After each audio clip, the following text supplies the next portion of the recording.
নারী জন্মসূত্রে কারোর কন্যা, ধর্মসূত্রে কারোর পত্নী, আর কর্মসূত্রে কারোর মা।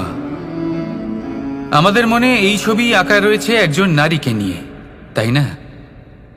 একটা অতুলনীয় ভূমিকা রয়েছে নারীদের আমাদের জীবনে, আর নারী ছাড়া আমরা কিছুই নই। কিন্তু অধিকার, সেখানে আমরা একটা ভুল করে বসি। যখন নারী একজন কন্যা থাকে, যখন সে জন্ম নেয়, তখন তার ওপর অধিকার থাকে তার পিতার। আর তারপর যখন বিয়ে হয়ে যায়, তখন তার অস্তিত্বের ওপর অধিকার থাকে তার স্বামীর। আর যখন তিনি মা হন, তখন নিজেই তিনি জীবনের সমস্ত অধিকার দিয়ে দেন তার সন্তানকে। কিন্তু আমরা কি কখনো এটা ভেবেছি এই জীবন হলো তার নিজের?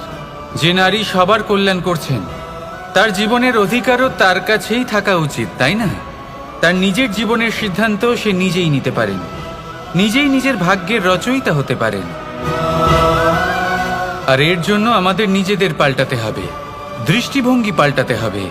কারণ এই ধারণা সেটা আজ বা কালকের ব্যাপার নয়, এটা ঘটে চলেছে বহু বছর ধরে, আর চলতেই থাকবে যদি আমরা এটা না বদলাই। আর এটা তখনই সম্ভব হবে যখন আমরা নিজেদের মধ্যে পরিবর্তন আনব। তাই আজকের পর থেকে, এই মুহূর্ত থেকে, কোনো নারীর ওপর অকারণ অধিকার স্থাপনের আগে সহস্রবার ভেবে দেখবেন। কারণ যখন নারী নিজের অধিকার কেড়ে নিতে বাধ্য হবেন, তখন শুধু এবং শুধুমাত্র বিনাশই ঘটবে।